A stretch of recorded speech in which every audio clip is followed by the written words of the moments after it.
Coming up next on The Voice of Alabama Politics, trouble at the Cannabis Commission. Also, Auburn Board of Trustees names its first black president. And are book burnings coming to Alabama? See, it's no good, Montag. We've all got to be alike. The only way to be happy is for everyone to be made equal. So, we must burn the books, Montag. I think we're headed to Weimar. All this and much, much more coming up next on The V.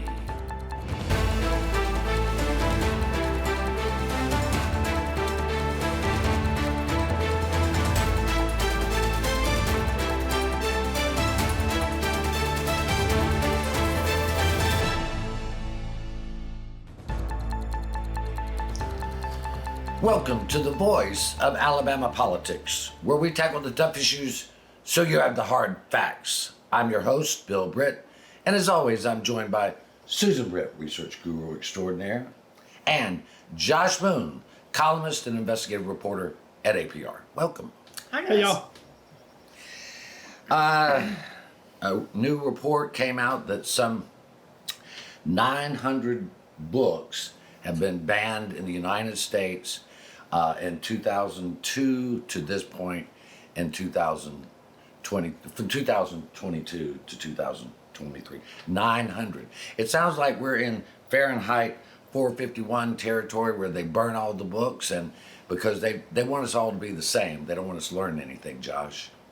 Yeah, it's you've actually seen their photos of book burnings that were held at some point. They have little swastikas on them. Yeah. Yeah, you know, it's have y'all not watched the movies? The book banners are never the good guys. You know, it's never the way that works out. And listen, I get on some level, you know, parents wanting to make sure that the things that their kids are picking up in school, the things that they're reading are age appropriate. And you know, but how many times have we heard about parental choice on things, and you know, and parental involvement, and making sure that kids are you know, your kids are learning what you want them to learn.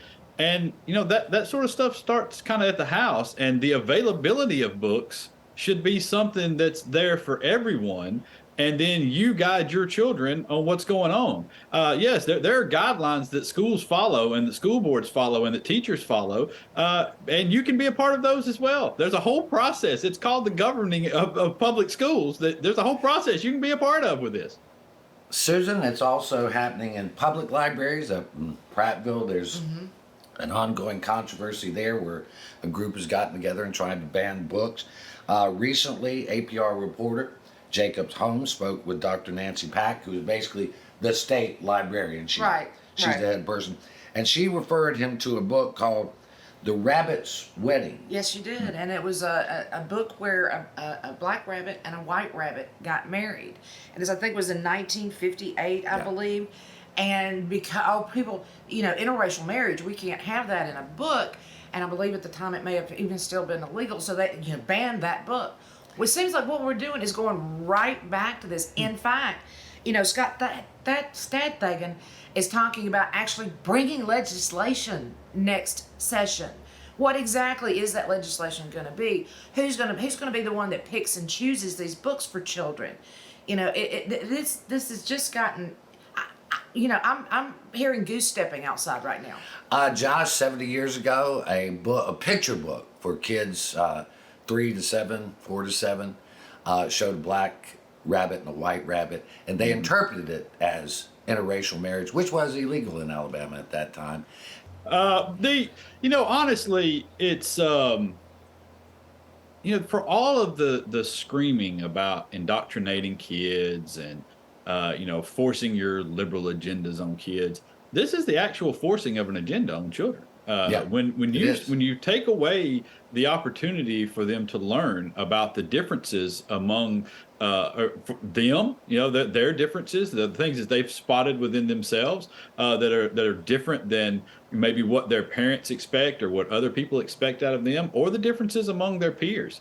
That's indoctrinating your kids. You know, that's forcing them down a pathway where they're not learning about the things that happen in life and things that that make them better friends and and better classmates and better people. Well, and the thing that is troubling to me is that they are pushing primarily a religious agenda in a country that has a pluralistic society. Of the some almost 1,000 books banned in the last year or so, many of them had been over LGBTQ. Mm-hmm. Many have been about race. I mean, they have banned books about Dr. Martin Luther King Jr.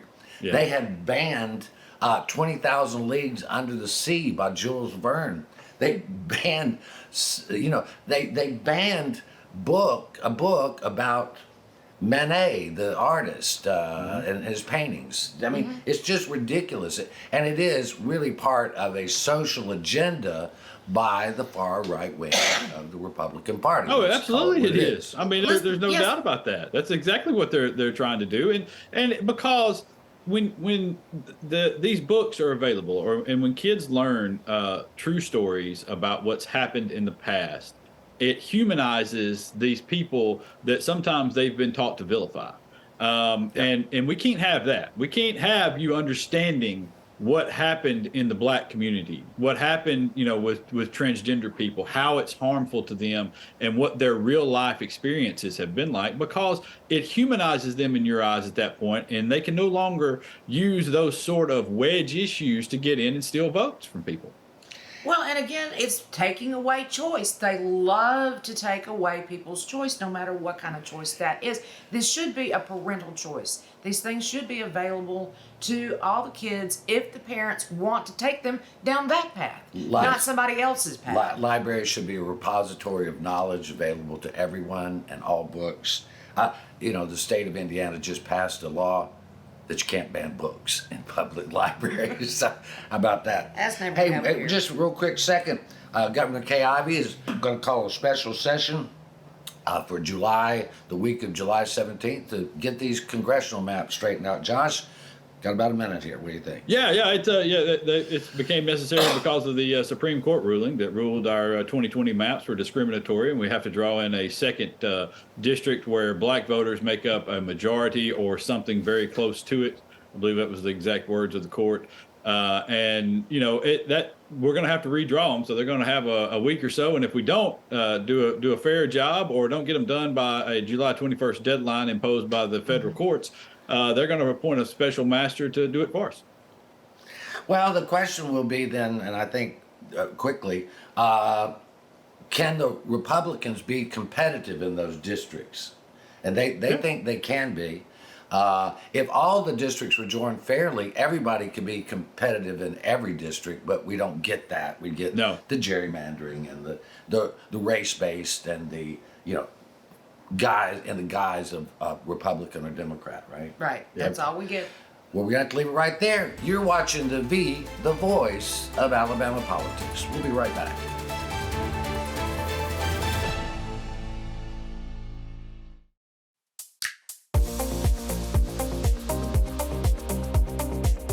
When I first started off, it was all about being an entrepreneur. Very quickly, it went into all the environmental impact that we're having on our world right now. We needed a technology that could do something with all the plastics that are harder to recycle. We innovated and created a technology, advanced recycling.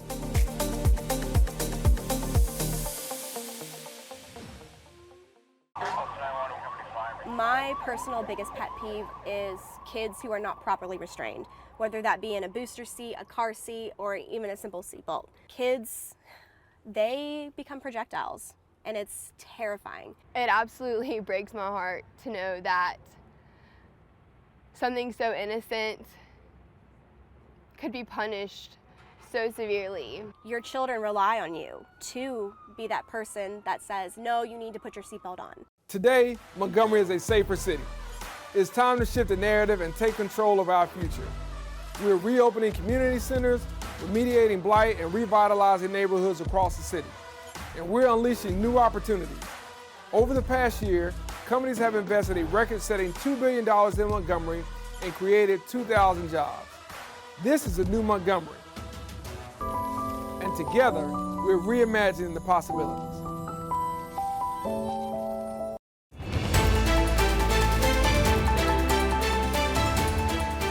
Welcome back to the voice of Alabama politics.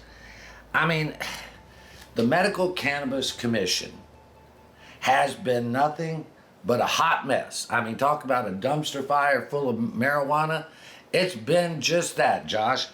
I mean, they issued licenses, and it was supposed to all go hunky-dory, and then they came back and said, oh, we've got to pause the licensing, distributing the license, because there's potential inaccuracies in the whole process of how they scored who should get a license. Yeah. Well, that meant that somebody took a look at the awarding of the licenses and thought, we about to get sued. And you know, and successfully sued probably. I feel bad, I guess, for John McMillan, who's running this commission. You know, I think he's gotten some bad advice and some bad help on a lot of things. But you're right. This has been a dumpster fire. And you listen, a dumpster fire full of marijuana would be an improvement over this. You know, 'cause at least you'd all feel better about it. But listen, it has been a mess from the start, from the way that they went about, accepting the application process. You know, it has been an absolute train wreck of a show. And, you know, they've given different advice to different people. They've given different options to different people. They've allowed certain people to submit applications that were a much more full application than other people that were limited to 10 megabytes and never got an excuse out of that. I mean, it's just been an absolute mess, man. And I think they're going to have to hit a reset button and just start over. I mean, Susan, kind of break that down for us. Okay, so let's say I'm a company that is going to grow, process, and distribute medical marijuana in Alabama. And I want to send a file that says, here's my schematics, here's my building, here's my fields, here's my trucks, and all that stuff. I got to put that in a document and upload it into 10 megabytes. Right. You're going to take schematics, you're going to take drawings with your images, you're going to take spreadsheets, which any proposal has numerous spreadsheets in it. You're going to take the company's history, you're going to take the company's proposals, you're going to take all of that, put it in one document, and upload it to a 10 meg portal. 10 meg portal. Now, what they're doing in Texas is 500 meg. But as Josh said, the real problem there was they told some of them, oh, that's okay, you can give it to us on a thumb drive, you can print it out. Problem is, they didn't tell everyone that. Yeah. They went ahead and got the applications in both ways and then sent it to graduate students. I think it's at University of South Alabama. And used graduate students to do the scoring system. Okay, this is not really a good way of doing this. Well, we've got that's just one of the problems they've got. You know, and Josh, you can appreciate this. Both you and I have been investigative reporters throughout our career. I looked at one company, and they operate in 13 different states across the country. They are based in Chicago, Illinois. They were awarded an integrated license, which means they grow, process, and distribute. Transport, and 5 dispensaries. So they have everything. They've got the whole Megillah. But when you look at them, back in, there was a report in the Financial News for marijuana growers where they owed more to the IRS than they had cash on hand. Right. And it seemed like, according to what I read, the CEO said, that was a strategy. Yeah. They wouldn't pay the IRS the $150 million they owed them, so that was because it was cheaper to be in the arrears than to borrow money. Yeah, as a business model. But they got the number one license. Yeah, the penalties were less than the cost of borrowing the money that they were just withholding.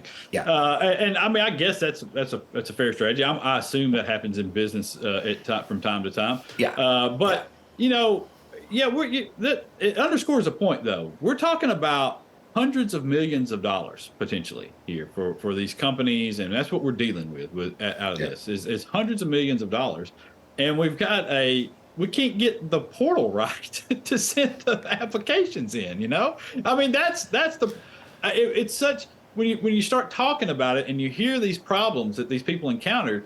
It's so hokey, man. It's so backwoods kind of just, good old boy nonsense that's going on here. And you're just like, what? You keep 10 megabytes? What are we talking about? We're in a terabyte world here. They were told and told and told, and they never corrected it. Open it up from 10 meg to 500 meg. It's not that complicated. You could probably get a 10-year-old to do Well, that. it's like that your iPhone has more storage space than what they were allowing. A bunch more storage space. Yeah. I mean, it's a just 256 insane. gigabyte phone, I mean, it does put into question who exactly was running the website back there. I mean, but I hear there's a lot more problems, and lawsuits are imminent. To straighten this out. We've heard of at least several. Yeah. All right. Josh. Is Ernest T. or who would used to say surprise? Gomer used to say that. DNC is investigating Alabama Democrats over their due change of bylaws. Again. Shocking, right? What? That's hard to believe, given that the DNC were responsible for the other bylaws. This was not a surprise. The 2019 bylaws that ushered in kind of a regime change at the top of the Alabama Democratic Party were kind of, I won't say co-authored, but they were encouraged by the DNC. There was a whole long drawn-out process of investigations at that point in 2019 that led to those bylaws that proved that the previous bylaws that they had were discriminatory towards a lot of minority groups other than black people in the party. And so those bylaws in 2019 established some other caucuses that would fit into the minority groups there, the LGBTQ+, Youth Caucus, Hispanics, Native Americans. There were a number of different caucuses that came in that were given equal voting power within the party. And, ever since then, the Alabama Democratic Conference, which is the black caucus of the party, led by Joe Reed, have been screaming that this has illegally diluted the black vote. The proponents of those 2019 bylaws would tell you that it did not dilute the black vote, that it actually increased the black vote. It just didn't do so within the confines of the Alabama Democratic Conference. It did so within the youth, the LGBTQ folks, and all those, and they are not necessarily loyal to Joe Reed and that faction of people. And so now, fast forward to Joe Reed gets his handpicked guy, Randy Kelly, back in charge, and the first item of business is to replace those bylaws that make sure Joe Reed's no longer in. It makes it gives him a hard time remaining in control and power, and they do away with the Youth Caucus, the LGBTQ+ caucus, and some of those. And the DNC said, "Wait, hold up, just a minute, we got a problem." Well, as Will Rogers used to say, I'm a Democrat. I'm not a member of any organized political party. So there you go. I think that's it. All right, you're watching The V, the voice of Alabama politics. We'll be right back.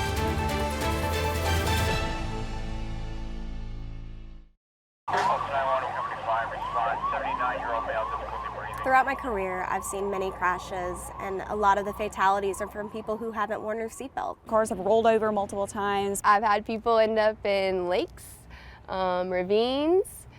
I've been looking for people in the woods for a couple hours before. Usually just about every bone in their body is broken, their organs have ruptured, and typically they die. You want to save a life, just simply click a button and put the seatbelt on. Seatbelts really do save lives.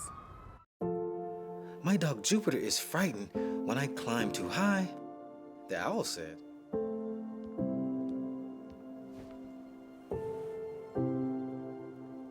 Check for monsters, Daddy.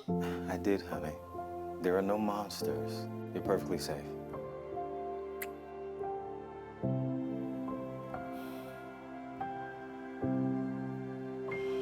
Protect yourself and those you love. Vaccinate now.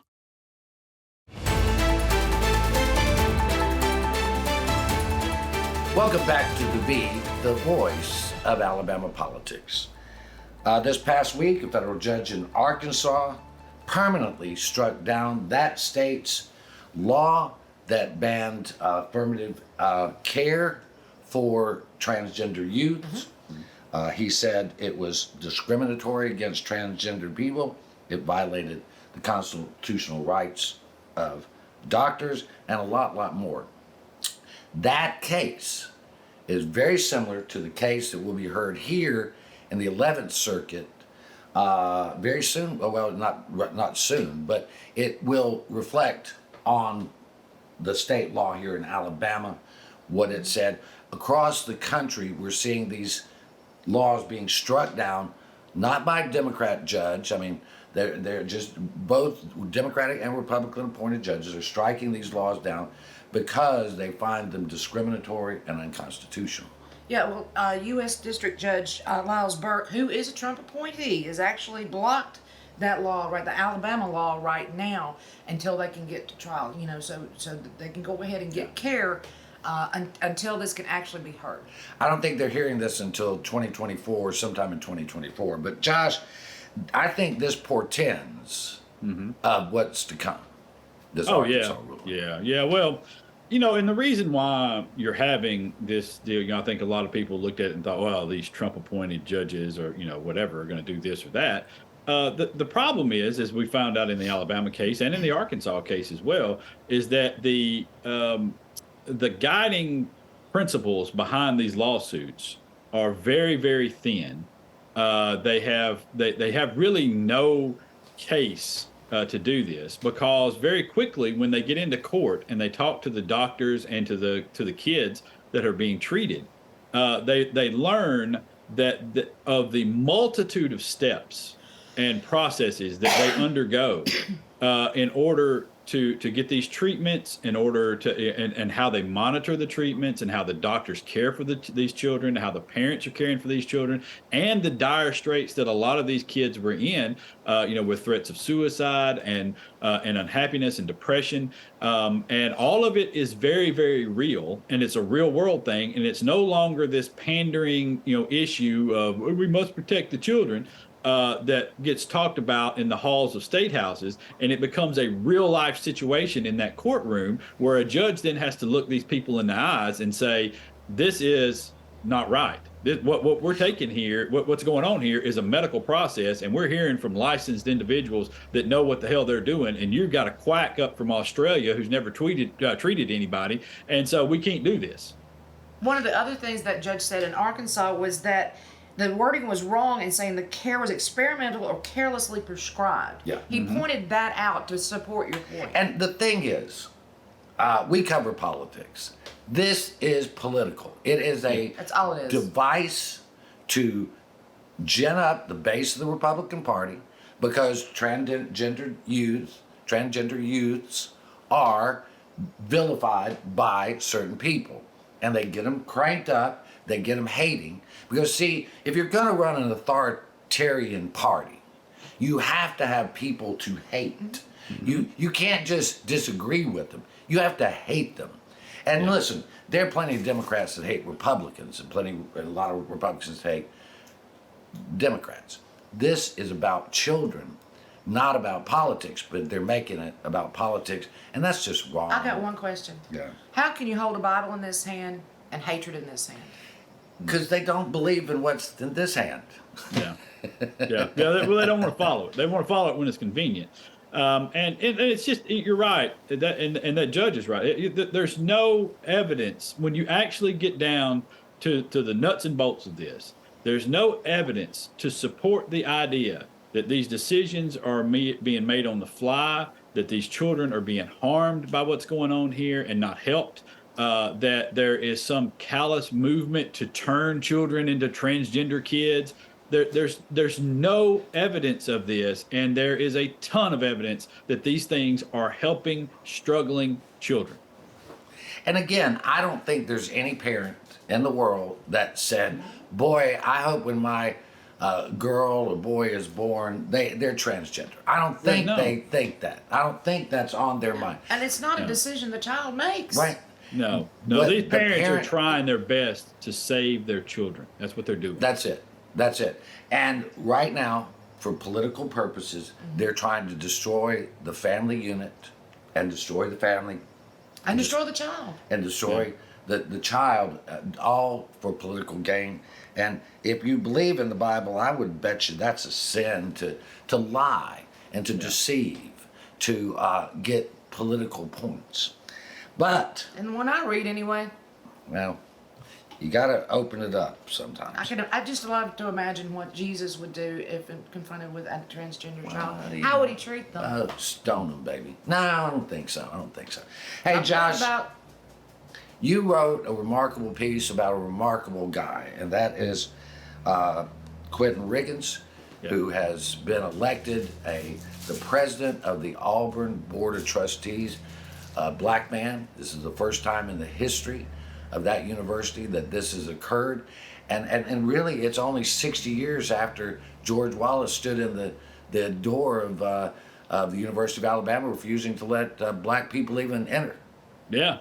Yeah, it's something. You know, I've known I call him Q. I've known Q for a long time. Back into my sports days, he was kind enough in those days to come on the radio with me and do interviews. And I love the guy to death. He is one of the most genuine people that I have ever met in my life. I've laughed more with that guy than I think with anybody else. And you know, to know that he is Auburn's first black president of the board gives me a lot of pride in a school that I love and in a guy that I love. And it is, honestly, I told him, I said, you know, it may not be my place to say, but man, I'm so proud of you, and to know what, you know, that you're this guy. Because nobody loves Auburn more. Nobody has done more for Auburn over the years, and for, you know, the Black Student Union, for students all over. He's recruited there. He's helped numerous kids through their struggles and to get to graduation and to set an example. He's just really a remarkable guy, and I think a lot of us know him. And it's just. It really makes me happy to see a genuinely good guy ascend to such a level. And if you haven't read that story, I encourage you to go read it. His story of his life is just amazing. It is truly inspirational for everybody, old, young, black, white, whatever. It is just a great tale, and congratulations to Quentin Riggins on Congratulations, that man. election. All right, you've been watching the voice of Alabama politics. You watch us because we watch them.